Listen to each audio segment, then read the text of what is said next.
Mutual fund முதலீடு உங்களுக்கு சரியா போகுதா? சரியான முடிவுகளை எப்படி எடுக்கிறீங்க? தவறான முடிவுகளை எப்படி அடையாளம் கண்டு அதிலிருந்து வெளியே வர்றீங்க? எப்போ இன்வெஸ்ட் பண்ணலான்ற கேள்விக்கான விடையை எப்படி தேடுறீங்க? இது எல்லாம் தான் இன்வெஸ்டருக்கு இருக்கக்கூடிய பெயின் பாயிண்ட்ஸ். இந்த பெயின் பாயிண்ட்ஸை விளக்குறது தான் M2W முதல் நோக்கம். 1, தவறுகளை தவிர்க்கிறோம். 2வது, எப்போ இன்வெஸ்ட் பண்ணலாம் அப்படின்னு உங்களுக்கு அலர்ட்ஸ் கொடுக்குறோம். வாரம் ஒரு பரிந்துரையாவது உங்களுக்கு வரப்போகுது. ஞாயிற்றுக்கிழமை ஆச்சுன்னா உங்களுக்கு பரிந்துரை வரும். அதே போல் உங்களுடைய முழு பொட்டன்ஷியல் என்ன, எவ்வளோ நீங்கள் சேமிக்கலாம், எவ்வளோ இன்வெஸ்ட் பண்ணலாம் அப்படின்னு உங்களை புரிஞ்சிக்க வச்சு உங்களுடைய பொட்டன்ஷியலுக்கு உங்களை இன்வெஸ்ட் பண்ண வைக்கிறோம். M2W உங்களுக்கான ஒரு பிளாட்ஃபார்ம், நீங்கள் வளர வேண்டிய ஒரு இடம், வளர்ச்சிக்கான ஒரு எக்ஸ்பிரஸ்வே. 1 கோடி என்ற இலக்கை நோக்கி இணைந்து பயணிப்போம். Join M2W now.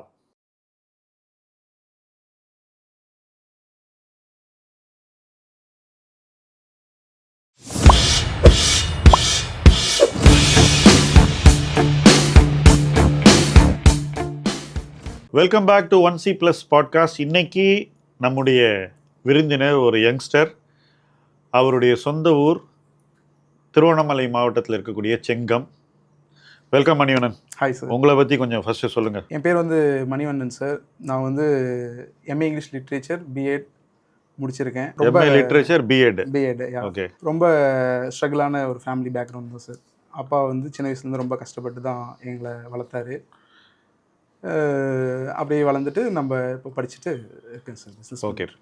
So Manivannan, உங்களுக்கு இப்போ என்ன ஏஜ் ஆகுது? எனக்கு இப்போ 35 sir. 35. You are married? Yeah sir, married. Okay.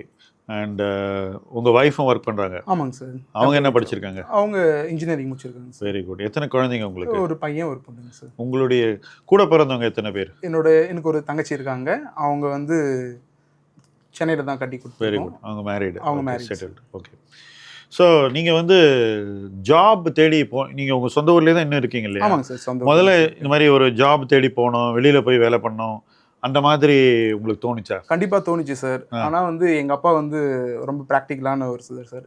பையன் வந்து பெரிய அளவில் வாழணும் அப்படின்றத விட ஒரு சந்தோஷமாக வாழணும்னு நினச்சார் சார். அதனால அவர் என்னை வெளியே விடுறதுக்கு அவர் விருப்பப்படலை. சரி. கூட வச்சுக்கிட்டோன்ற மாதிரியும் இருந்தார்.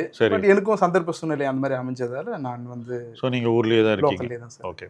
இப்போ உங்களுக்கு 35 ஆகுது. ஆமாங்க சார். இன்வெஸ்ட் பண்ணணும் அப்படின்ற ஐடியா என்ன வயசில் வந்தது? எனக்கு வந்து இன்வெஸ்ட் பண்ணணுன்ற ஐடியா சின்ன வயசுலேருந்தே இருக்குது சார். ஏன்னா வந்து சின்ன வயசுலேருந்தே கஷ்டப்படுற ஃபேமிலின்றதுனால எங்கள் அப்பா சொல்கிறது வந்து, நீ வந்து 100 ரூபா சம்பாதிக்கிறவன் பெரிய ஆள் கிடையாது, 10 ரூபா சம்பாதிச்சாலும் அதில் 3 ரூபா சேர்த்து வைக்கிறவன் தான் பெரிய ஆளுன்ற மாதிரி தான் சின்ன வயசுல சொல்லி கொடுத்து. அப்பா சொல்லி கொடுத்து. Very nice. இந்த மாதிரி சின்ன வயசுலேருந்தே சொல்லி கொடுத்து தான் சார் அதே வளர்ந்து. நீங்கள் சின்ன வயசுலேருந்தே புரிஞ்சுக்கிட்டேன் சார். அதே மாதிரி யார்கிட்டையும் கடன் வாங்கக்கூடாது. சின்ன வயசுலேருந்தே எங்களோட தாட் என்னன்னா, ஒரு தனிப்பட்ட நபர்கிட்ட போயிட்டு கடன் வாங்கக்கூடாது, ஃப்ரெண்டு அந்த மாதிரி யார்கிட்டையும் வாங்கக்கூடாது.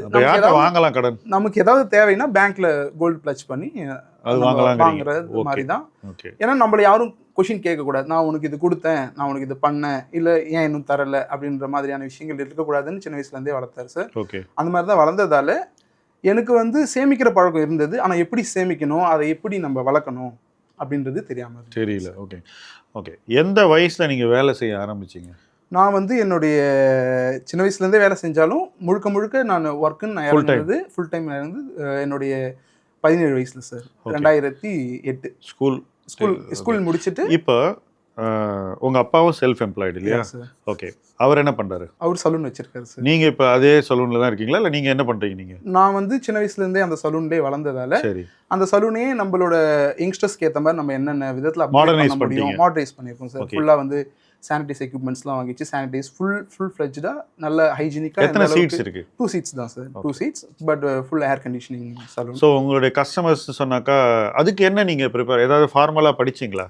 யா சார். என்ன படிச்சீங்க? நான் வந்து பியூட்டிஷியன் கோர்ஸ் முடிச்சிருக்கேன் சார். சின்ன வயசுலேருந்தே ஆக்சுவலாக ஃபேமிலி பிஸ்னஸ் தான் சார். அதனால வந்து சின்ன வயசுலேருந்தே நிறைய இந்த சலூன் பற்றின சின்ன வயசுலேருந்தே நம்ம பார்த்துட்டு இருந்ததுனாலையும் தென் அதுக்கப்புறம் நம்மளுடைய தேடல்கள் மூலயமாவும் தென் MSME மூலயமா வந்து கிண்டி MSME மூலயமா அதில் வந்து அந்த கோர்ஸ் பியூட்டிஷியன் கோர்ஸ் முடிச்சிருக்கேன். MSME கோர்ஸ் முடிச்சிருக்கேன்.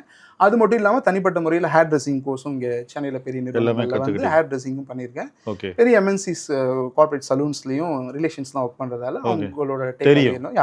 அதை வச்சு நான் இப்போ ஃபுல் எல்லா விதமான பியூட்டிஷியன் சர்வீசஸ். அண்ட் எவ்வளோ வருஷமாக நீங்கள் உங்கள் சலூனை ரன் பண்ணுறீங்க? அப்பா வந்து 1990 ஓப்பன் பண்ணாருங்க. நீங்கள் அது நான் வந்து 2008ல இருந்து சார். நீங்க பிறந்த வருஷம் சொல்லுங்க. நான் 1991 சார். ஸோ உங்க அப்பா 1980ல சலூன் ஸ்டார்ட் பண்ணாரு, நீங்க 1991ல பிறந்தேன். Very good. பிறக்கும் போதே ரொம்ப ஸ்ட்ரகிளான ஃபேமிலி தான் சார். ஒரு கடையில் வேலை செஞ்சு அந்த காசை எடுத்துன்னு போயிட்டு வீட்டுக்கு தேவையான பொருட்கள்லாம் வாங்கிட்டு வந்து தான்.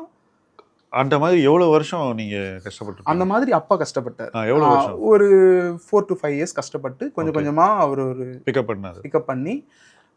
ஆக்சுவலாக வந்து அப்பா பிறக்கும் போதே அவங்க அம்மா இறந்துட்டாங்க சார். அதனால வந்து சிங்கிள் பேரண்டாக தான் அப்பா வளர்ந்தாரு. அவங்க அப்பா வந்து எங்கள் தாத்தா நாதஸ்வர வித்வான். நாதஸ்வர வித்வானா இருக்கிறதால ஃபேமிலி பெரிய அளவில் இல்லை சார். அதுலேயும் வந்து அந்த பழைய காலத்து ஆளுங்களாம் கொஞ்சம் ட்ரிங்க் அடிக்ட் அப்படி இப்படின்னு இருந்ததுனால அவரால் அந்த அளவுக்கு பண்ண முடியல. அதனால ரொம்ப ஸ்ட்ரகிளான ஃபேமிலியில இருந்து தான் சார் வளர்ந்து.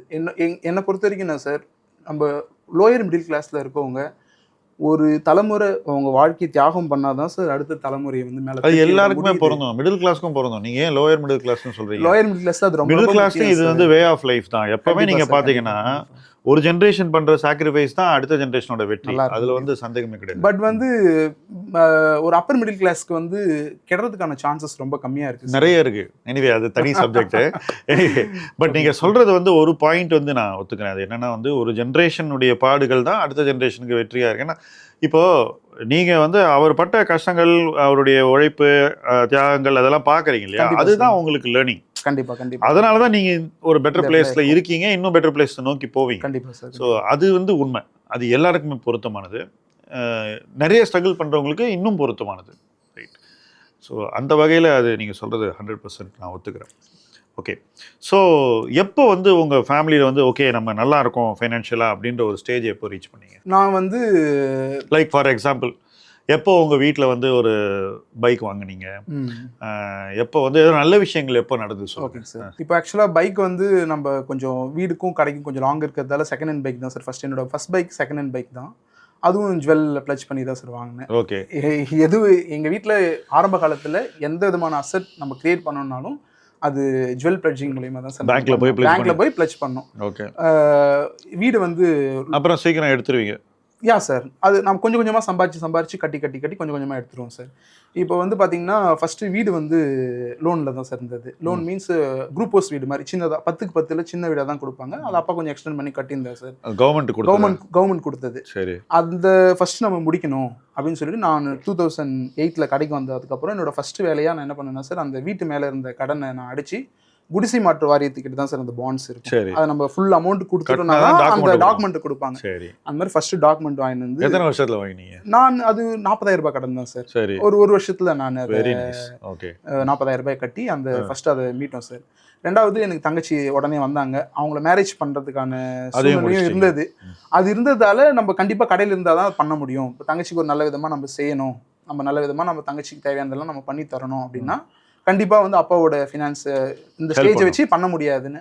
அம்மாவுக்கும் கொஞ்சம் ஹெல்த் இஷ்யூஸ் இருந்தது சார். அதனால வந்து நாங்கள் 2 பேருமே அப்பாவும் நானுமே கடையில் கஷ்டப்பட்டு நம்ம கொஞ்சம் கொஞ்சமாக வந்து அந்த கடன் எல்லாம் முடிச்சுட்டு அதுக்கப்புறமா என்னுடைய ஃபர்ஸ்ட் சேவிங்காக ஒரு என் வீட்டுக்கு பக்கத்துலேயே ஒரு இடம் வாங்கினேன் சார். ஃபர்ஸ்ட் பக்கத்து ஃப்ளாட் வாங்கினேன். நான் அப்போ எவ்வளோ ரூபாய் கொடுத்து வாங்கினீங்க? 30,000 ரூபாய் கொடுத்து வாங்கினேன் சார். அதோட இன்னையோட வேல்யூ வந்து ஒரு 7 lakh கிட்ட இருக்குங்க சார். அந்த அளவுக்கு எக்ஸ்ட்ரா ஸ்பேஸ் அது வந்ததுனால ஓகே நம்ம அது முடித்தேன் சார். அது முடிச்சுட்டு அதுக்கப்புறமா என்னோட செல்ஃப் ஸ்கில்லிங்கை டெவலப் பண்ணுறது. ரெண்டாவது வந்து இந்த கோர்சஸ்லாம். ஆமாங்க சார். எனக்கு ரொம்ப ஆசையாக இருந்தது என்னென்னா இந்த ப்ரொஃபஷன்லேயே பெரிய அளவில் வரணும். ஏன்னா வந்து +2 பாஸ் அவுட் ஆனதுக்கப்புறமா என்ன படிக்கலாம் அப்படின்ற ஒரு யோசனை வரும்பொழுது நான் ஆசைப்பட்டது வந்து ஹேர் ட்ரெஸ்ஸிங்கில் பெரிய அளவில் வரணும். இதில் வந்து பெரிய அளவில் நிறைய பேர் இருந்தாங்க சார். அப்போ வந்து பாம்பேயில் அல்கிம் அப்படி இருந்தாங்க சார். அப்போ ஒரு பெரிய நிறுவனம் பாம்பேயில் ஹேர் ட்ரெஸ்ஸிங் கோர்ஸ் சொல்லி கொடுத்துட்டு இருந்தாங்க சார். அதில் போய் படிக்கணும் தான் சார் நான் ஃபஸ்ட்டு ஆசைப்பட்டேன். பட் எங்கள் அப்பா என்ன நினச்சிட்டாருன்னா, இவன் போனான்னா நம்ம ஊருக்கே வரமாட்டான், அப்படியே நார்த் இந்தியா சென்னை சிட்டி போயிடுவான் அப்படின்ட்டு என்ன பண்ணாருன்னா சார், நீ வந்து பொண்ணுக்குன்னு பார்க்கணுன்னா கூட டிகிரி முடிச்சிருந்தா தான்ப்பா மதிப்பு, அதனால் நீ ஒரு டிகிரி படி அப்படின்னு சொல்லிட்டு என்னை பிளாக் பண்ணிட்டார் சார். சரி நானும் படிக்கலாம்னு சொல்லிட்டு பிஏ இங்கிலீஷ் எடுத்தேன் சார். பிஏ இங்கிலீஷ் எடுத்துட்டு ஃபுல் டைமா இல்லை கரஸ்பாண்டன்ட் தான் சார். அண்ணாமலை யூனிவர்சிட்டியில் கரஸ்பாண்டன்ட்டில் போட்டுட்டு கடையில் ஒர்க் பண்ணிகிட்டே படிச்சுட்டு இருந்தேன் சார். படிச்சுட்டு ஃபுல்லாக யூஜி கிளியர் பண்ணிட்டேன் சார். ஆனால் எங்கள் அப்பாவுக்கு ஒரு ஆசை என்னென்னா சார், பையனை டீச்சருக்கு படிக்க வைக்கணும். ஓகே. ஸோ பிஜியும் படிக்க வச்சிட்டாரு? இல்லை சார், அவர் ஃபர்ஸ்ட் என்கிட்ட சொன்னதே டீச்சர் ட்ரைனிங் படிக்கணும் சார். சொன்னார் டிடிஎட். ஓகே. டீச்சர் ட்ரைனிங் வந்து டிடிஎட் இருந்தது sir, diploma in teacher training மாதிரி. அது படிக்கணும்னு தான் ஆசைப்பட்டார் சார். எனக்கு அதில் இன்ட்ரெஸ்ட் இல்லை. அவர் என்ன நினைச்சாருன்னா பையன் வாத்தியாருக்கு படிச்சானா கூடவே இருப்பான்.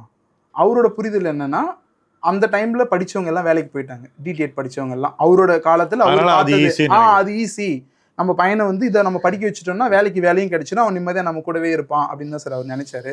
ஆனா எனக்கு அதுல விருப்பம் இல்லை. நான் ஹேர் ட்ரெஸ்ஸர் ஆகணும், பெரிய hair dress, celebrity hair dresser ரேஞ்சுக்கு நம்ம வரணும்னு ஆசைப்பட்டேன் சார். பட் என்னால் அது முடியல.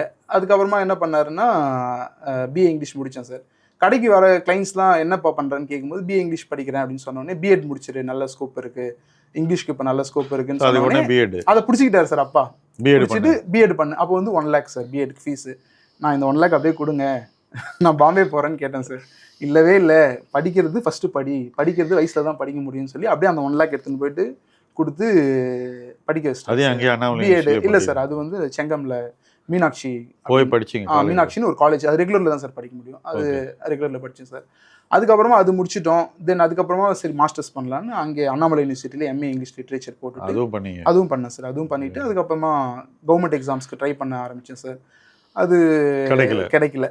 அதனால வந்து சரி ஓகே, நம்ம வந்து அது வெறும் படிப்புக்குன்னே சாக்ரிஃபைஸாக நம்ம போனோம்னா கிடைச்சிருக்கும் சார். நம்ம கடையும் பார்த்துட்டு ரெண்டுமே பில்லிங் விழாவை நம்மளால பண்ண முடியல. அதனால வந்து ஸோ இதில் மேரேஜ் ஆகிடுது உங்களுக்கு. என்ன ஏஜில் மேரி பண்ணீங்க? எனக்கு வந்து 29ல மேரேஜ். 29 6 years அது. யா சார். என்னுடைய மாமியார் வந்து டீச்சர் சார், கவர்மெண்ட் டீச்சர். அவங்க டீச்சர் ரிலேட்டிவ் தான். ஓகே, அவங்கள மேரேஜ் பண்ணி. Very good. ஸோ இப்போ வந்து நீங்கள் செல்ஃப் எம்ப்ளாய்ட். யா சார்.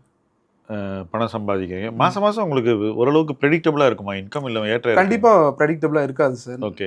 நம்ம கைத்தொழில் பொறுத்த வரைக்கும் நம்ம எந்த அளவுக்கு உழைக்க தயாராக இருக்குமோ அந்த அளவுக்கு நம்மளால எடுக்க முடியும் சார். நம்ம வந்து உழைக்கணும் சார். ஆனால் ஸ்டாஃப்ஸ் நம்பியும் பிரயோஜனம் இல்லை, நம்ம உழைக்கணும்.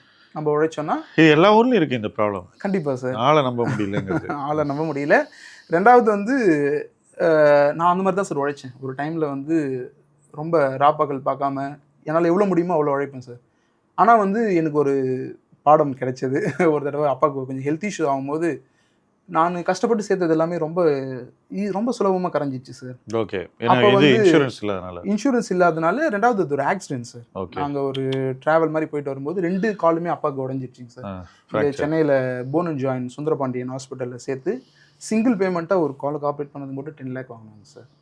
அந்த அளவுக்கு வரும்பொழுது ஒரு ஜஸ்ட்டு இப்படி வண்டி இறக்க விடுறவங்க 100 ரூபா கேட்பாங்க சார். அந்த 100 ரூபான்றது என்னுடைய 1 மணி நேர உழைப்பு.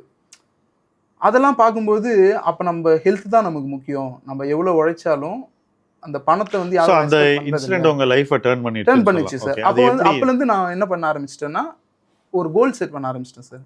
எனக்கு இவ்வளோ போதும், அந்த கோலை நான் அச்சீவ் பண்ணிட்டேன்னா அந்த டைமோட நான் ஷாப் க்ளோஸ் பண்ணிடுவேன் சார். அதுக்கு முன்னாடி வந்து காலையில் 6:30 to நைட் 9 o'clock வரைக்கும் இருக்கும் சார். நான் அதுக்கப்புறமா நான் அதை குறைச்சிக்கிட்டேன் சார். நான் என்ன பண்ணிட்டேன்னா 7 to 8, காலையில் 7 to அதுவே 13 மணி நேரம். யா சார், 13 மணி நேரம், லஞ்ச் பிரேக் 1 hour. அதான் சார். யா, ஏன்னா ஒரு 8 மணி நேரம் தான் உழைக்க முடியும். நம்ம சேர்த்தே ஒரு 4 மணி நேரம் உழைக்கணும். 7 நாளும் திறந்து வச்சுருக்கீங்க? 7 நாளும் தான் சார் திறந்து வச்சிருக்கோம். ஓகே. ஸோ இப்போ இந்த சேமிப்பு அப்படிங்கிறதுக்குள்ளே எப்போ வரீங்க? என்ன பண்ணீங்க ஃபஸ்ட்டு சேவிங்ஸ்? ஏன்னா இவ்வளோ பொறுப்புகள் இருக்குது உங்களுக்கு, ஃபேமிலி எல்லாம் இருக்குது, நீங்கள் பண்ணியிருக்கீங்க, எல்லாமே பண்ணியிருக்கீங்க. இந்த ரெஸ்பான்சிபிலிட்டிஸை எல்லாம் முடிச்சப்பறம் தானே சேவ் பண்ண ஆரம்பிக்கிறீங்க? ரெஸ்பான்சிபிலிட்டிஸ்க்காக சேவ் பண்ண ஆரம்பித்து அந்த சேவிங்ஸை வச்சு தான் சார் அந்த ரெஸ்பான்சிபிலிட்டி நம்ம ஃபுல்ஃபில் பண்ணணும். ஃபுல்ஃபில் பண்ணிவிட்டு தென் அதுக்கப்புறமா வந்து நான் என்ன நினச்சேன் அப்படின்னு வந்து பார்த்தீங்கன்னா நம்ம ஒரு கார்பஸ் கிரியேட் பண்ணணும். ஏன்னா வந்து எவ்வளோ அந்த கார்பஸ்ன்ற ஐடியா என்ன? கார்பஸ் அண்ட் ஐடியா எதுக்காக வந்தது அப்படின்னு பார்த்தீங்கன்னா உடல் உழைப்பு மாதிரி கூலி வேலை செய்கிறவங்களால வந்து ஏஜ் ஆக அவங்களோட வருமானம் குறையும். ஸோ உங்கள் ஃபீல்டில் வந்து ரொம்ப நாள் ஒர்க் பண்ண முடியாதுன்னு நீங்கள் ஃபீல் பண்ணுறீங்க? அதாவது கைத்தொழில் செய்கிறவங்க எல்லாருக்குமே ப்ராப்ளம் சார், எல்லாருக்குமே பொருந்தும். ஏன்னா என்ன வயசு வரைக்கும் வேலை பண்ண முடியும்? ஒரு என்னோட பீக் வந்து 30 to 50 சார். 50 வரைக்கும்? 30 to 50 தான் என்னோட பீக். 50க்கு அப்புறம் வந்து என்னோட 35 to 40 இயர்ஸில் ஒரு டேக்கு என்னால் சம்பாதிச்ச அளவுக்கு 50 வயசுக்கு மேலே என்னால் சம்பாதிக்க முடியாது சார். அது லேபர்ஸ் வச்சு நான் ரன் பண்ணனா கூட சம்பாதிக்க முடியாது சார். 100ல ஒருத்தருக்கு வேணா கிளிக் ஆகும் சார். அது வந்து ஆனால் எல்லாராலையும் அதை பண்ண முடியாது. ஃபிட்டாக இருந்தால் பண்ண முடியும். தென் அது நிறைய விஷயங்கள் இருக்குன்னு வச்சுங்க சார். அது எல்லாமே சேர்ந்து ஏன்னா நம்ம நம்ம தொடர்ச்சியாக பார்த்துட்டே நம்ம பண்ணுறதால நமக்கு கண்ணும் கொஞ்சம் ப்ராப்ளம் ஆகுதுங்க சார். அது வந்து கொஞ்சம் கிட்ட பார்வை வந்து கொஞ்சம் குறைஞ்சிச்சு. அதெல்லாம் ரொம்ப கஷ்டம் சார். ரெண்டாவது ரொம்ப நேரம் நின்றுட்டு ஒர்க் பண்ணுறதால வெரிகோஸ் பெயின் அந்த மாதிரியான ப்ராப்ளமும் ஹெல்த் இஷ்யூஸும் வருதுங்க, நிறைய வருது. அந்த மாதிரியான இஷ்யூஸ்லாம் பார்க்கும்போது நான் என்ன நினைச்சேன்னா சார், ஓகே நமக்கு வந்து 15 இயர்ஸ்ல பண்ணணும், 15 இயர்ஸ்க்குள்ள நம்ம ஒரு காம்பஸ் நம்ம கிரியேட் பண்ணிடணும். நம்ம கிரியேட் பண்ணிட்டோம்னா அப்போ நமக்கு வந்து ஈக்விட்டிஸ் பற்றியோ இல்லைன்னா ஷேர் மார்க்கெட் பற்றியோ எதுவும் தெரியாது. நம்ம பழகின ஊரில் வந்து ரொம்ப கம்மி ஷேர் மார்க்கெட்னால ஒரு பயம். அப்போ எப்படி இந்த ஐடியா எப்படி வந்து இந்த ஷேர் மார்க்கெட்னு ஒன்று இருக்கு, அந்த பக்கம் நம்ம போகணும், அந்த தாட் ப்ராசஸ் எங்கேருந்து வருது? ஆக்சுவலாக எனக்கு எப்போ வருது, எங்கேருந்து வருது? ஒரு கிளைண்ட் தான் சார், ஒரு அண்ணா ஒருத்தர் கிருஷ்ணகுமார்னு சொல்லிட்டு ஒரு அண்ணன் துபாயில் இருக்கார். இப்போ அவர் சாஃப்ட்வேரில் அவரும் ரொம்ப ஸ்ட்ரகிளான ஃபேமிலியிலேருந்து வந்தார். அவர் போகிற போக்கில் ஒரு ப்ரோக்கேஜ் நேம் சொல்லி நீ இதில் வந்து ஒரு அக்கௌண்ட் ஓப்பன் பண்ணு, நீ வந்து ஈக்விட்டிஸ்லாம் பண்ணுன்னு சொன்னார் சார். எனக்கு வந்து இது 2020 சொன்னார். ஆனால் நான் அதை பெரிய அளவில் எடுத்துக்கல. சரி அண்ணன் ஏதோ சொல்கிறாரு அப்படின்னு நான் கவர்மெண்ட் கேஷில் விட்டுட்டேன் சார்.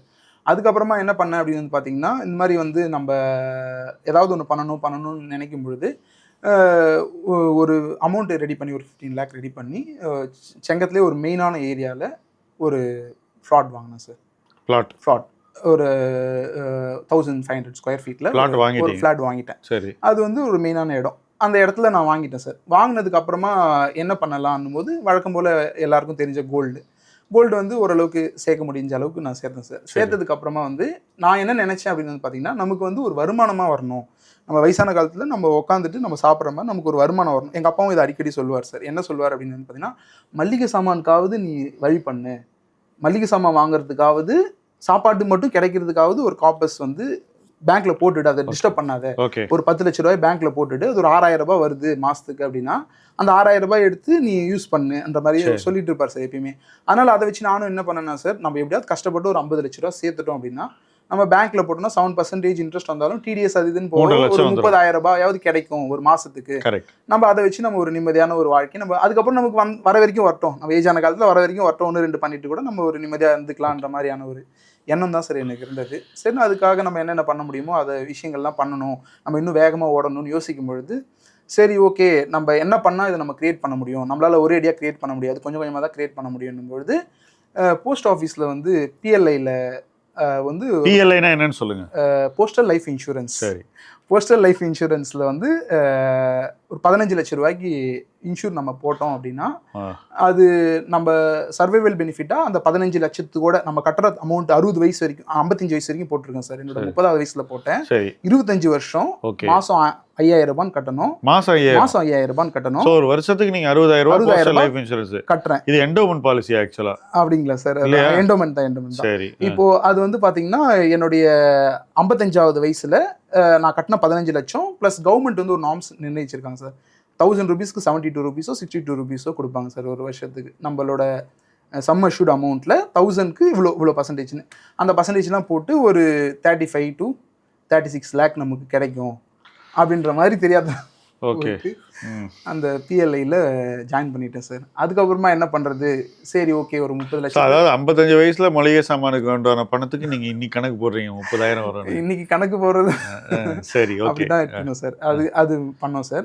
தென் அதை கண்டினியூ பண்ணிட்டு இருக்கேன் சார். அது நம்ம ப்ரீ க்ளோஸ் பண்ணலான்னு போனால் கட்டின காசு வராதுன்னுட்டாங்க சார். ஃபுல்லாகவே போயிட்டாங்க, அதனால கட்டிகிட்டே போயிடலான்னு சொல்லி கட்டிட்டேன் சார். தென் அதுக்கப்புறமா என்ன பண்ணணும் அப்படின்னு யோசித்தேன் சார். அதுக்கப்புறமா என்ன ஆச்சுன்னா எங்களோட மாப்பிள்ளை மூலயமா டாடா ஏஐல வந்து ஒரு இதுங்க சார். அது வந்து என்னன்னா இப்போ ரேனம்க்கு 60,000 சொல்லிட்டு அதே தான் இங்கே 5 திருப்பி கட்டுறீங்க. 15 இயர்ஸ்க்கு கட்டணும்னா நமக்கு மாதம் வருஷத்துக்கு ஒரு அமௌண்ட் லம்சம் மாதிரி வரும். மாதம் 5000 கட்ட வைக்கிறதுல உங்களுக்கு நிறைய பேர் வந்து இன்ஃப்ளூயன்ஸ் பண்ணியிருக்காங்க. இன்ஃப்ளூயன்ஸ் பண்ணாங்கன்றத விட நம்ம அதை கட்டிட்டு இருக்கீங்களா? அதுவும் கட்டுறேன் சார். வருஷத்துக்கு வந்து அதுவும் என்டோமென்ட் தான். ஆனா ஒரு விஷயம் சொல்லட்டுமா, இது ரெண்டையும் சேர்த்தா கூட அதோடைய இது பாலிசியோட மதிப்பு என்ன? பாலிசியோட இப்போ முதல்து 15, ரெண்டாவது வந்து பாத்தீங்கன்னா நம்ம கட்டுற ப்ரீமியம்ல இருந்து 15 டைம்ஸ்.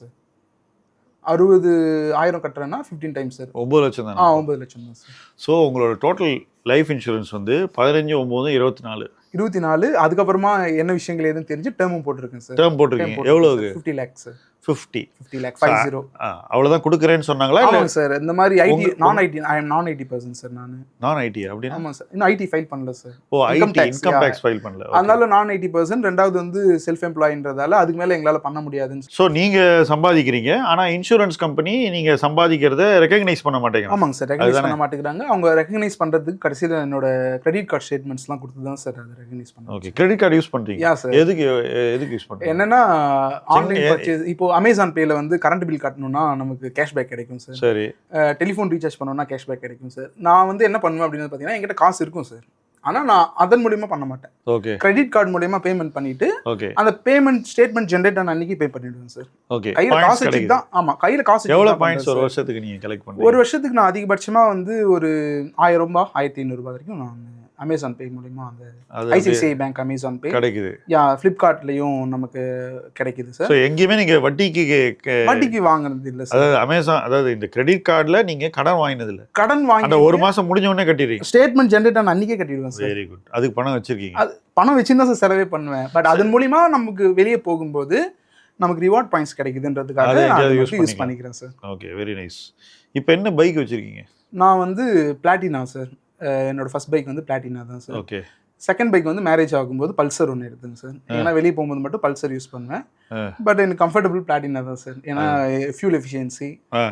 தென் வந்து 2 பைக் வச்சிருக்கீங்க? 2 பைக் வச்சிருக்கேன் சார். ஒன்று வந்து எஃப்சி கூட முடிஞ்சிருக்கு சார்.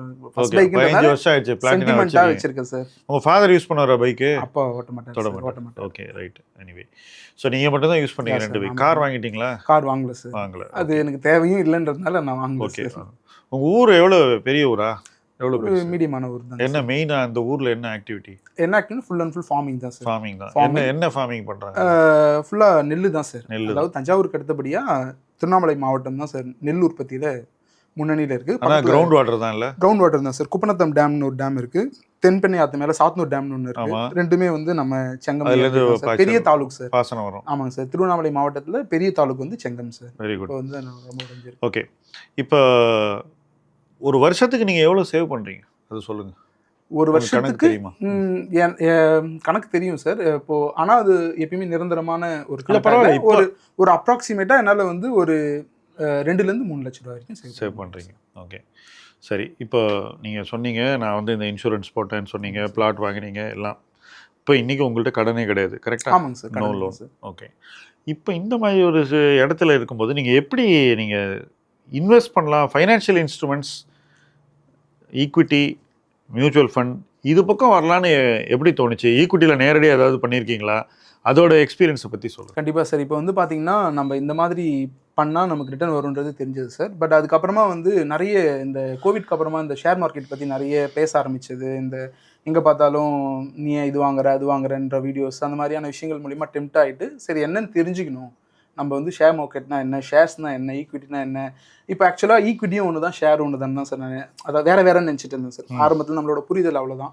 தென் அதுக்கப்புறமா உங்களோட வீடியோஸ்லாம் நிறைய பார்த்து கொஞ்சம் கொஞ்சமாக என்ன ஏதுன்னு சொல்லிட்டு நான் கொஞ்சம் கொஞ்சமாக கற்றுக்கிட்டேன் சார். கற்றுக்கிட்டு சரி ஓகே நமக்கு ஈஸியாக நமக்கு யூடியூப்பில் நிறைய பேரெல்லாம் இன்ஃப்ளூயன்ஸ் ஆகிறோம் சார். அந்த மாதிரி வந்து இப்போது ஆரம்பத்தில் நீங்கள் வந்து ஒரு புக் மாதிரி நிறைய அறிவுரைகள் மாதிரி தான் உங்ககிட்டேருந்து நான் வீடியோஸ் மூலிமா பார்த்தேன். பட் ஒரு சிலர் வந்து ஸ்டாக்ஸ் பேரே சொல்லி இதெல்லாம் பண்ணுங்கள் அதெல்லாம் பண்ணுங்கன்னு சொல்லும் பொழுது அதால் நம்ம டெம்ப்ட் ஆகிட்டு சரின்னு சொல்லிட்டு நம்ம அதை வந்து வாங்கணும் சார். நம்ம அப்படி வாங்கக்கூடிய இதில் வந்து பார்த்திங்கன்னா நிறைய ஸ்டாக்ஸ் வந்து பார்த்திங்கன்னா ஒரு குறிப்பிட்ட ஸ்டேஜுக்கு மேலே பர்ஃபார்மன்ஸே இல்லாத போயிடுச்சிங்க சார் சுத்தமாகவே. இப்போ உங்களுக்கு எக்ஸாம்பிளுக்கு வந்து டாக்டர் ரெட்டி, டாடா கெமிக்கல்ஸு, அதுக்கப்புறமா டாடா மோட்டர்ஸு, ஐடிசி, இது எல்லாமே வந்து பார்த்தீங்கன்னா அப்படியே போட்ட கல் மாதிரி அப்படியே தான் இருக்கே தவிர குறையுதே தவிர குறையில சார். அது என்ன பண்ணீங்க அந்த ஷேர்ஸ் எல்லாம்? நான் வந்து அதுக்குள்ளே நான் இதை பற்றி தேடி தெரிஞ்சுக்க ஆரம்பித்தேன் சார். நான் வந்து என்ன அப்படின்னு பார்த்தீங்கன்னா ஒரு விஷயத்து மேலே ஆர்வம் இருக்குன்னா கொஞ்சம் அதை தேடி படிக்கிற மாதிரி என்ன இருக்குன்னு தெரிஞ்சுக்கணுன்ற ஒரு ஈகரில் என்ன பண்ணேன்னா தேடி கொஞ்சம் கொஞ்சமாக டெக்னிக்கல்ஸ்லாம் கொஞ்சம் நானாகவே கொஞ்சம் கற்றுக்கிட்டு ஓகே இது வந்து அந்த 200 டே மூவிங் ஆவரேஜுக்கு கீழே வந்து அந்த ஒரு பேசிக்கே வச்சே நான் என்ன பண்ணிட்டேன்னா அது எல்லாமே வந்து என்னோட பர்ச்சேசிங் காஸ்ட்டே நான் முடிச்சிட்டேன் சார். கட் பண்ணிட்டேன் எல்லாத்தையுமே கட் பண்ணிட்டேன் சார். இப்போ உங்கள்கிட்ட எதுவுமே கிடையாது? எதுவுமே இல்லை சார். என்ன இருக்கணும் என்ன இருக்கக்கூடாதுன்றதுல ஒரு முடிவு வந்து பண்ணிட்டேன் சார். ரெண்டாவது வந்து பார்த்தீங்கன்னா உண்மையை சொல்லணும்னா ரொம்ப நான் எக்ஸைட் ஆனது வந்து உங்களோட போரிங் ஸ்டாக் போர்ட்ஃபோலியோ பார்த்து தான் சார். ஆக்சுவலாக வந்து பார்த்தீங்கன்னா நான் கரெக்டாக அந்த 2023 மார்ச் மாதம் தான் சார். ஜனவரி தான் ஆரம்பிச்சேன். நான் மார்ச்சில் தான் வந்து பார்த்தீங்கன்னா 2023 மார்ச்சில் தான் வந்து நான் ஃபஸ்ட்டு டிமேட் அக்கௌண்ட் ஓப்பன் பண்ணுறேன் சார். உங்களோட வீடியோஸும் பார்ப்பேன். ஆரம்பத்தில் உங்களோட ஸ்பீச்சஸ்லாம் ஒரு புக் மாதிரி இருக்கும் சார். நீங்கள் வந்து என்னென்னா ஒரு தேரி ஒரு அதாவது அது பார்க்குறவங்க எப்படி எடுத்துக்கிறாங்க, நம்ம ஒரு புக்கை படிச்சுட்டு அதோட இன்டேக் வந்து ஆளுக்கு ஏற்ற மாதிரி மாறும் அப்படின்ற மாதிரி உங்களோட ஸ்பீச்சஸ் இருந்தது சார்.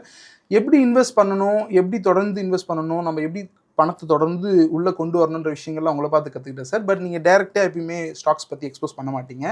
அதனால எக்ஸ்போஸ் பண்ணுறவங்கள வச்சு நம்ம இவங்களாம் நல்லா பண்ணுவாங்க நல்லா இருக்கும்ன்ற மாதிரியான விஷயங்கள் பார்த்துட்டு நம்ம டைரெக்டாக நம்ம பண்ணோம் சார்.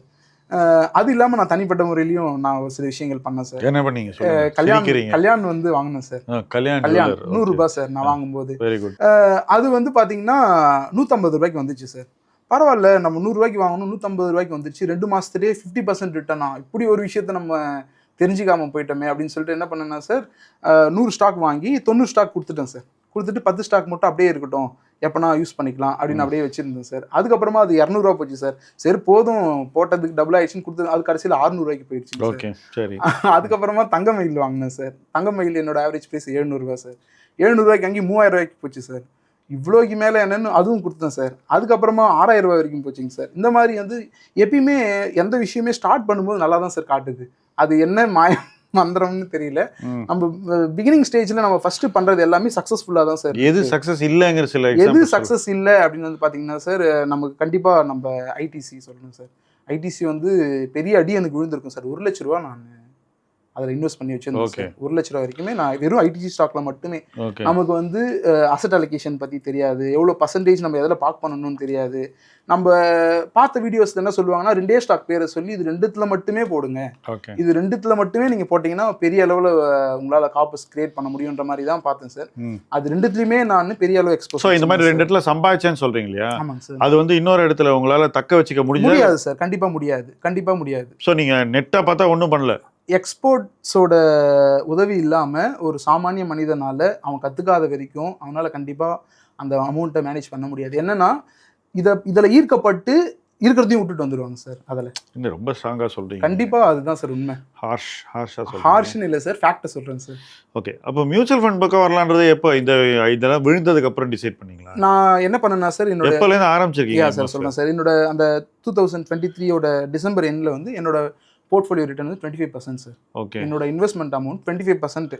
ஆனால் வந்து லாங் டேர்ம் நம்ம இதை எதுவும் டிஸ்டர்ப் பண்ணக்கூடாது, லாங் டேர்ம்னு நான் அந்த 25% புக் பண்ணாமல் விட்டுட்டேன் சார். அந்த டைமில் நீங்கள் 50+ எடுத்து கொடுத்துருந்தீங்க சார் போரிங் ஸ்டாக் போர்ட்ஃபோலியோ வச்சு. அப்போ தான் நான் புரிஞ்சுக்கிட்டேன் சார், ஓகே நம்மளா தேடி பண்ணுறதை விட ஒரு எக்ஸ்பெக்டால் கண்டிப்பாக நம்மளை விட அதிகமான லெவலில் ரிட்டர்ன் கொடுக்க முடியும் அப்படின்றது ஃபஸ்ட்டு எனக்கு புரிஞ்சது சார். ரெண்டாவது என்ன பண்ணேன்னா, நான் இதை எடுக்காமல் டிஸ்டர்ப் பண்ணாமல் அப்படியே விட்டுட்டேன் சார். அதுக்கப்புறமா வந்த கிரைசிஸில் அந்த 25% ஃபுல்லாக க்ளோஸ் ஆகிடுச்சு சார். 0 வந்துருச்சு, போர்ட்ஃபோலியோ 0 வரைக்கும் வந்துருச்சு. நிறைய ஸ்டாக்ஸ் வந்து ஃபுல் அண்ட் ஃபுல் டாடா கெமிக்கல்ஸ்லாம் பெரிய அடி சார். டாடா கெமிக்கல்ஸ், ஐடிசி, அதுக்கப்புறமா வந்து இன்னொரு நிறைய ஸ்டாக்ஸ் வந்து நம்ம என்ன நினைக்கிறோம்னா ஒரு ஏறின 4 ஸ்டாக் பற்றி மட்டும் தான் நினைக்கிறோம், விழுற ஸ்டாக்ஸ் பற்றி. எல்லாரோட ஹியூமன் நேச்சர் அது. ஆமாங்க, வெற்றியை பற்றி மட்டும் தான் பேசுவோம், தோல்வியை பற்றி பேச மாட்டோம். அது எல்லாருக்கும் பொருந்தும். அந்த மாதிரி இருந்ததுனால நான் ஓகே அப்படின்னு சொல்லிட்டு என்ன பண்ணேன்னா சார், இப்போது நம்ம ஒரு பக்கம் ஈக்விட்டியும் இருக்கட்டும், பட் நம்ம வந்து ஒரு எக்ஸ்போர்ட் மூலயமா நம்ம பண்ணலான்றது தெரிஞ்சு நம்மளோட வெபினாரில் தான் சார் ஃபஸ்ட்டு ரிஜிஸ்டர் பண்ணி பிகம் ஃப்ரீடம், ஃபினான்ஷியல் ஃப்ரீடம்ன்ற வெபினார் பண்ணி அதன் மூலியமாக தான் சார் நம்ம. ஓகே, இப்போ எந்த மைல் ஸ்டோனை நோக்கி போயிட்டு இருக்கீங்க? எனக்கு எத்தனை மைல் ஸ்டோன் கொடுத்தாலும் நான் பண்ண தயாராக இருக்கேன் சார். இப்போதைக்கு ஃபர்ஸ்ட் மைல் ஸ்டோன் கிட்ட 2 lakhs கிட்ட இருக்கீங்க. ஆமாங்க சார். ஸோ இப்போ அடுத்து நீங்கள் போகணும் சார், கண்டிப்பாக போகணும். ஆனால் எஸ்ஐபி பண்ணுறீங்களா? எஸ்ஐபி பண்ணுறது இல்லை சார், ஏன்னா வந்து கொஞ்சம் முன்ன பின்ன இருக்குன்றதால. பட் லம்சம் பண்ணுறீங்க. லம்சம் ஒரு மாதத்துக்கு எவ்வளோ நீங்கள் எவ்வளோ ஏர்ன் பண்ணுறீங்க, எவ்வளோ சேவ் பண்ணுறீங்க, எவ்வளோ இன்வெஸ்ட் பண்ணுறீங்க? நம்மளால அந்த மாதிரி ப்ரெடிக்டபிளாக சொல்ல. எவ்வளோ சேவ் பண்ணுறீங்க? நான் வந்து ஒரு 15,000 வரைக்கும் சேவ் பண்ணுறேன் சார். நீங்கள் தான் 2.5-3 லட்சம் வரைக்கும் மேக்ஸிமம் பண்ணலாம் சொல்கிறீங்க சார். ஸோ அந்த 15,000 அப்பப்போ லம்சமில் போட்டு லம்சமில் 5,000, 2.5,000 அந்த மாதிரி போடுறேன் சார். கொஞ்சம் கொஞ்சமாக போடுறீங்க. வர இப்போ நமக்கு நீங்கள் சொல்கிற மாதிரி நமக்கு கால்ஸ் வரும்பொழுது இப்போ நானும் பார்க்குறேன் சார். இப்போது நீங்கள் கொடுக்கும்போது கரெக்டாக அந்த கால்ஸும் ஒர்க் ஆகுற மாதிரி எனக்கு ஃபீல் ஆச்சு சார். கண்டிப்பாக டெக்னாலஜி ஃபண்ட்லாம் நீங்கள் கொடுத்த நான் இன்வெஸ்ட் பண்ண மறுநாள்லேருந்தே அது ஹைக் ஆக ஆரம்பிச்சிருச்சுங்க சார். இப்போ திருப்பி இன்வெஸ்ட் பண்ணுவீங்களா மறுபடியும் தொடர்ந்து? கண்டிப்பாக கால்ஸ் வரும்போது, ஏன்னா பண்ணுறீங்க கொஞ்சம் கொஞ்சம் பண்ணுறீங்க, உங்களோட டீம் நீங்கள் பண்ணுற ஒர்க் தான் பார்க்கும்போது எனக்கு கண்டிப்பாக அந்த நம்பிக்கை இருக்குது சார். அதனால நான் பண்ணுவேன் சார். இப்போ நீங்கள் வந்து ஒரு நம்பர் வந்தால் நான் வந்து ரீச் பண்ணிவிடுவேன் அப்படின்னு சொல்லிட்டு இருக்கீங்க. 50 lakhsக்கு நீங்கள் என்ன பண்ணியிருக்கீங்க இது வரைக்கும்னு பார்த்தாக்கா, நீங்கள் இந்த பிஎல்ஐல பணம் போட்டுருக்கீங்க. அங்கே அது ஒரு 9 லட்சம். ஆமாங்க சார். அது ரெண்டும் சேர்ந்தா உங்களுக்கு கிட்டத்தட்ட 25 வருஷம் கழிச்சு ஒரு 50 லட்சம் வரும். அது என்னன்னா சார், நான் அந்த மாதிரியான விஷயத்த நான் இங்கே மியூச்சுவல் ஃபண்டில் பண்ணியிருந்தேன்னா அதை விட டபுளா ட்ரிபிளா கூட க்ரோத். இப்போ நீங்கள் மாதம் எவ்வளோ போடுறீங்க? 10,000 ரூபாய் போட்டு தான் ஆகணும். ஆமாங்க சார். இல்லையா? கண்டிப்பாக. ஸோ இந்த 1.5 லட்சத்தில் 10,000 இங்கே போயிடுதா? ஆமாங்க சார். ஆமாங்க சார். அப்போ பெட்டர் இன்கம் வந்தால் தான் உங்களுக்கு கண்டிப்பாக நம்ம அதுக்கான ஸ்கில் டெவலப்மெண்ட்ஸ்லாம் பண்ணி தான் சார். ஆமாம், இன்னும் சம்பாதிக்கணுங்கிறீங்க. கண்டிப்பாக அதை சொல்லுங்கள். ஸ்கில் டெவலப்மெண்ட் இன்கம்மை கூட்டணும், கூட்டினா தான் சேவிங்ஸ் கூட்ட முடியும். Very good. ஸோ இப்போ எவ்வளோ நாள் இப்போ நீங்கள் உங்களுக்கு மைல்ஸ்டோன்ஸ் வெல்த்தில் ஏதாவது இலக்கு இருக்கா? இந்த பக்கம் 50 லட்சம் வரப்போகுது, ஓகே, வெல் அண்ட் குட். அந்த பக்கம் ஈக்விட்டியில் மியூச்சுவல் ஃபண்டில் இன்வெஸ்ட் பண்ணுறதுக்கு ஏதாவது கோல் செட் பண்ணியிருக்கீங்களான்னு கேட்குறேன். கோல்ஸ் செட் பண்ணணுன்றதை விட கொஞ்சம் கற்றுக்கணுன்ற விஷயத்தில் தான் சார் கொஞ்சம் ஆர்வமாக இருந்தேன் நான்.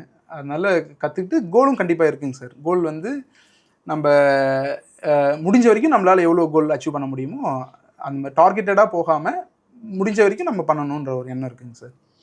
இப்போ உங்கள் ஒத்த வயதுடைய நண்பர்கள் உங்களோட படித்தவங்க எல்லாம் இருக்காங்க இல்லையா? இப்போ அவங்கள்ட்டலாம் பேசும்போது அவங்கெல்லாம் இந்த மாதிரி ஒரு கோலை செட் பண்ணி கரெக்டாக அதை நோக்கி போகிறாங்களா? பணம் அவங்க நிறைய சம்பாதிக்கிறாங்களே, எல்லாரும் சம்பாதிக்கிறாங்க. உங்கள் ஜென்ரேஷன் எல்லாரும் நல்லா பண்ணிட்டு இருக்கீங்க. கண்டிப்பாக அவங்கவுங்க வழியில் நல்லா பண்ணிட்டு இருக்கீங்க. அப்போ உங்கள் ஒத்த வயதுடையவங்க என்னென்ன உங்களை மாதிரியே உங்கள் ஊரில் இருக்கிறவங்க எத்தனை பேர்? நிறைய பேர் இருக்காங்க சார். இருக்காங்க. அதே போல வெளியே போனவங்களும் நிறைய பேர் இருப்பாங்க. இவங்க எல்லாம் என்ன பண்றாங்க? அவங்க இன்வெஸ்ட்மெண்ட்ல என்ன பண்றாங்க? நீங்க என்ன அப்சர்வ் பேசுவீங்களா ஃப்ரெண்ட்ஸோட? பேசுவோம் சார். அப்ப அவங்க என்ன பண்றாங்க? என்னை விட ரூரல்ல இருக்கவங்க கூட இன்வெஸ்டிங் பத்தி தெரியல சார், ஆனா F&O பத்தி நிறைய பேர் தெரிஞ்சு வச்சிருக்காங்க. ஓகே, அது ரொம்ப ஆச்சரியம் சார். ஏன்னா வந்து இப்போ F&O பத்தி என்னன்னே தெரியாம ரொம்ப கிராமத்துல ரூரல்ல இருக்கிறவங்க கூட ஒரு நாளைக்கு 2000-3000 கேஷ்ல விடுறவங்க நிறைய பேரை நான் பாக்குறேன். ஓகே, எனக்கே ஆச்சரியமா இருக்கும் சார். ஏன்னா எனக்கே F&O பத்தி தெரியாது, ஆனா இவங்க வந்து F&O எவ்வளவு அசால்ட்டா பண்றாங்களே அப்படின்ற மாதிரி. யார் வேணா பண்ணலாம், பணம் உடனடியா இருந்தா யார் வேணா பண்ணலாம் F&O. கண்டிப்பாங்க சார். ஆனா வந்து யாருக்குமே வந்து இந்த மியூச்சுவல் ஃபண்ட் ஈக்விட்டி பத்தி எந்த அளவுக்கு எக்ஸ்போஸ் இருக்குன்னு தெரியல சார். இருந்தாலும் அவங்க நிறைய சொல்றது இல்லை சார். ஓகே, வெளியே சொல்றது. ஆமா, நீங்க வந்து தயங்குறாங்க. ஒருவேளை அது ஒரு மணி மேக்கிங் விஷயம்ன்றதால அதை சொல்லக்கூடாதுன்னு ஸ்கிப் பண்றாங்களான்றது கூட எனக்கு அப்படியும் ஃபீல் பண்றீங்க. ஓகே, நீங்க F&O பண்ணீங்களா? உங்களோட F&O பத்தி சொல்லுங்க. நீங்க எல்லாரும் பண்றாங்கன்னு சொல்றீங்களே, ஆமாங்க சார். நீங்க F&O பண்ணீங்களா? F&Oல என்ன பண்ணீங்க? உங்களோட எக்ஸ்பீரியன்ஸ் என்ன? எந்த இடத்துல பண்ணீங்க? என்ன ஆச்சு சொல்லுங்க. ஆக்சுவலா ஒரு 2 இயர்ஸ் வந்து ஷேர் மார்க்கெட் பத்தி கொஞ்சம் கொஞ்சமா தெரிஞ்சுக்கிட்டு, சரி F&Oன்னு சொல்றாங்க, ஆப்ஷன் செயின்னு சொல்றாங்க, இதுல என்னதான் இருக்கு அப்படின்னு தெரிஞ்சுக்கணும்னு ஒரு ஈகர்ல என்ன பண்ணேன்னா சார், நானாவே வந்து ஒரு F&O ஒன்று ஃபர்ஸ்ட் ஸ்டாக்ஸ்ல பண்ணேன் சார். ஒரு டெக்னிக்கலாக எனக்கு ஒரு ஸ்டாக் ஏறும்ன்ற மாதிரி தெரிஞ்சிச்சு. ஆனால் அது என்ன மேஜிக்னே தெரியல சார். ஃபர்ஸ்ட் பண்ணுறது எல்லாமே ஹிட் ஆகுதுங்க சார். ஃபர்ஸ்ட் நான் அதுக்கு பேர் பிகினர்ஸ் லக். உங்களுக்கு இல்லை, எல்லாருக்குமே வரும். அப்படிதான் சார். அதாவது ஆரம்பம் முதல்ல பண்ணால் காசு வந்துடும். எப்படின்னா அது ஈர்க்கிறதுக்காக பண்ணுதா அது இல்லை, அது நேச்சர். அது முதல்ல ஆரம்பிக்கும் போது நிறைய கொடுக்கும். ஆமாங்க. அது பார்த்தோன்னே நம்ம வந்து நமக்கு எல்லாம் தெரியுன்ற ஒரு ஃபீலிங் வந்துடும். நம்ம ஒரு ஜீனியஸ் நம்மளே நம்ப ஆரம்பிச்சிடும். அந்த மாதிரி ஃபர்ஸ்ட் ஒரு ஸ்டாக்ல F&O பண்ணேன் சார். F&O பண்ணி ஒரு 2000 3000 அந்த மாதிரி நம்ம எடுக்கும்பொழுது நம்ம வந்து மாசக்கணக்காக உட்காந்துட்டு இருக்கோம். ஒரு ஸ்விங் ட்ரேட் பண்ணோம்னா கூட ஒரு 2000 ரூபாய்க்காக. இது என்ன நம்ம டெக்னிக்கல் பார்த்து கரெக்டாக அடிச்சோன்னா ஒரே நாள்லேயே நமக்கு ஒரு 2000 ரூபாய் 3000 ரூபாய் கிடைக்குது அப்படின்னு சொல்லிட்டு என்ன பண்ணேன்னா சார், இந்த விஷயமா நம்ம பண்ணலாம் அப்படின்னு சொல்லிட்டு நானா என்ன பண்ணேன்னா சார், ஒரு 20,000 இதை வச்சு விளையாடுவோம், இதில் எவ்வளோ முடியுதோ வரட்டும், ஓகே, போனா இதோட ஸ்கிப் பண்ணிடுவோம் ஒரு முடிவு பண்ணேன் சார். என்னாச்சு? 20,000 போயிடுச்சு சார். போயிடுச்சு. திருப்பி 20,000 போடல சார். ஏன்னா ஒரு தடவை சூடு வச்சுக்கிட்டதே போதும் சார். அதுதான் உங்க ஸ்ட்ரெங்த். ஓகே, அப்படியே விட்டு இல்ல நான் இதை பண்ணியே அவனும் நிறைய பேர் விட்டதை பிடிப்பேன்னு பணம் போட்டுட்டு இருக்காங்க உங்களை சுத்தி F&Oல. கண்டிப்பா இருக்காங்க சார். ஓகே, ரொம்ப ரூரல்ல விட்டதை பிடிப்பேன்னு இன்னி வரைக்கும் ஓடுறவங்க, வீட்டிலலாம் திட்டு வாங்கிட்டு ஓடுறவங்களும் நிறைய பேர் இருக்காங்க சார். ஆனால் என்னன்னா நான் இன்வெஸ்ட் பண்ணுறேன், நான் இன்வெஸ்டராக இருக்கேன்றதை விட இந்த F&O பற்றி தான் சார் எனக்கு ரொம்ப ஆச்சரியமாக இருக்குது சார். ரொம்ப கிராமத்து வரைக்கும் கூட இந்த F&O எப்படி இந்த அளவுக்கு வந்திருக்கு, எப்படி இதை பார்த்து வந்து இல்லை அதான் ஈஸி மணி பண்ண முடியுன்ற நம்பிக்கை இருக்கிறனால தான் அந்த மாதிரி இருக்கு. நான் ரொம்ப கஷ்டப்பட்டு 10 வருஷம் கழிச்சு 15 வருஷம் கழிச்சு பணம் பண்ணுவீங்கன்னா யாருக்கு இன்ட்ரெஸ்ட் இல்லை. வாங்க இதை உடனே பண்ணிடலாம் பண்ணனா எல்லாருக்கும் அதில் இன்ட்ரெஸ்ட் இருக்கு. அதுதான் நடக்குது, உண்மையிலேயே அதுதான் நடக்குது. ஸோ மணிவண்ணன், உங்களுக்கு பிக் நம்பர் கோல் என்ன ரீச் பண்ணணும்னு நீங்கள் நினைக்கிறீங்க? உங்கள் மைண்டில் இருக்கக்கூடிய வெல்த் கோல் என்ன? ஒரு 1 crore above. 1 crore ரீச் பண்ண நினைக்கிறீங்க. எவ்வளோ நாள் ஆகும்னு நினைக்கிறீங்க 1 crore ரீச் பண்ண? உங்களுக்கு எவ்வளோ சீக்கிரமாக முடியணுமோ அவ்வளோ சீக்கிரமாக நம்ம ட்ரை பண்ணுவோம். ஸோ ஒரு மைல் ஸ்டோனாக நீங்கள் ரீச் பண்ணி அடுத்த மைல் ஸ்டோனை நோக்கி போகணும். நீங்கள் சொன்ன மாதிரி உங்களுடைய வருமானம் அதுக்கு சப்போர்ட் பண்ணணும். நீங்கள் 25 வருஷத்துக்கு 2 இன்சூரன்ஸ் பாலிசி எழுதி வச்சுருக்கீங்க. இப்போ அதை ஒழுங்காக கட்டினா தான் உங்களுக்கு வந்து அந்த பணமே வந்து கடைசியில் வரும். ஸோ உங்களால் அந்த 10,000 மாற்றவே முடியாது. பட் உங்களுடைய வருமானத்தை பெருக்கிறதுக்கு நீங்கள் நிறைய இனோவேட்டிவான விஷயங்கள்லாம் பண்ண முடியும். உங்களுடைய வளர்ச்சி உங்களுடைய தொழிலில் வரும்போது, இன்னும் நல்லா வரும்போது உங்களுக்கு சேமிப்பு இன்னும் அதிகமட்டத்துக்கு வாய்ப்பு இருக்கும். அதை நீங்கள் சரியாக பயன்படுத்திக்கிட்டால் நிச்சயமாக 1 கோடின்ற இலக்கை நீங்கள் சீக்கிரமாகவே அடைய முடியும். அதை அடைவதற்கு என்னுடைய வாழ்த்துக்கள். இவ்வளோ தூரம் வந்து எங்களோட பேசினதுக்கு ரொம்ப நன்றி. இந்த ஷோ முடியறதுக்கு முன்னாடி நான் உங்களுக்கு ஒரு சின்ன gift கொடுக்க போகிறேன். ஸோ இந்த புக் வந்து master class with super investors அப்படின்னு இதில் வந்து நிறைய இன்வெஸ்டர்ஸை ப்ரொஃபைல் பண்ணியிருக்காங்க, என்னையும் இதில் ப்ரொஃபைல் பண்ணியிருக்காங்க. ஸோ இதை படிச்சிங்கன்னா இன்வெஸ்டர்ஸ் எல்லாம் எப்படி திங்க் பண்ணுறாங்க அப்படிங்கிறது உங்களுக்கு டெஃபினட்டாக தெரிய வரும். அண்ட் நீங்களே ஒரு லிட்ரேச்சர் மாஸ்டர்ஸ் கிராஜுவேட், ஸோ இது உங்களுக்கு நல்ல என்ஜாயபிள் ரீடாக இருக்கும் நான் நம்புகிறேன். தொடர்ந்து உங்கள் இன்வெஸ்ட்மெண்ட்டில் ஃபோக்கஸோட ஒவ்வொரு மைல் ஸ்டோனாக ரீச் பண்ணி அடுத்த கட்டத்துக்கு போக என்னுடைய வாழ்த்துக்கள். Thank you sir. நன்றி. தேங்க்யூ.